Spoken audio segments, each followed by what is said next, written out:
Have you ever wondered why the Catholic Church teaches that the use of birth control is intrinsically immoral? You may be surprised to learn that we can actually answer this question exclusively from a teleological, reason-based perspective which does not necessarily require a supernatural faith. Although, as we'll discuss, it does become especially difficult for a Christian to justify its use. To begin, let's consider what I mean when I say teleological.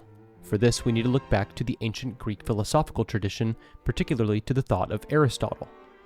Aristotle was especially interested in thinking about the telos of things, which means their fundamental purpose or end goal. For example, the telos of a lamp is to provide light, a shoe exists to protect your feet, and a car is used for transport. For Aristotle, this gave reality an underlying meaning, which then informed us as humans on how best to interact with the world around us. If we can understand something's fundamental purpose, we can often come to a fairly straightforward conclusion about how to use it. Additionally, Aristotle saw a certain hierarchy intrinsic to this study, with some telos ultimately subordinated to even higher telos. The art of bridle making, for example, is ordered towards the art of horsemanship, which is further subordinated to the art of military strategy, which itself is ordered towards victory, and so on. Now, how do we apply this same system of thought to the question of birth control?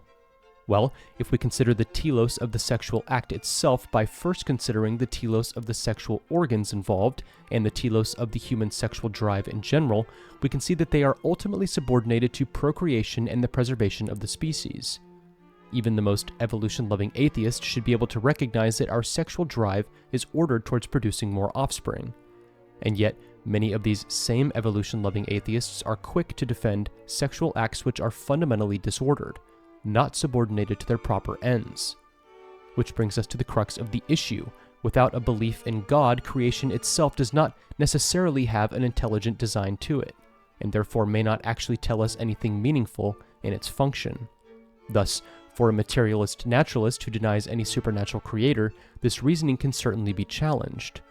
But for a Christian who accepts that God is an intelligent creator who designed the world intimately and with specific purposes, there must also be a recognition that to intentionally thwart this design is to insult God's intelligence as creator, as if you know better than God himself how his creation ought to be used. Thus, it is of extreme importance that we take genuine care how we use the bodies which God gave to us and to subordinate them to their proper end. And since the sexual act is ordered toward procreation, the intentional thwarting of this order with the use of birth control is intrinsically immoral. Thank you for watching. If this video was a blessing to you, please take a moment to like and subscribe, and check out my Substack in the description. Until next time, God bless.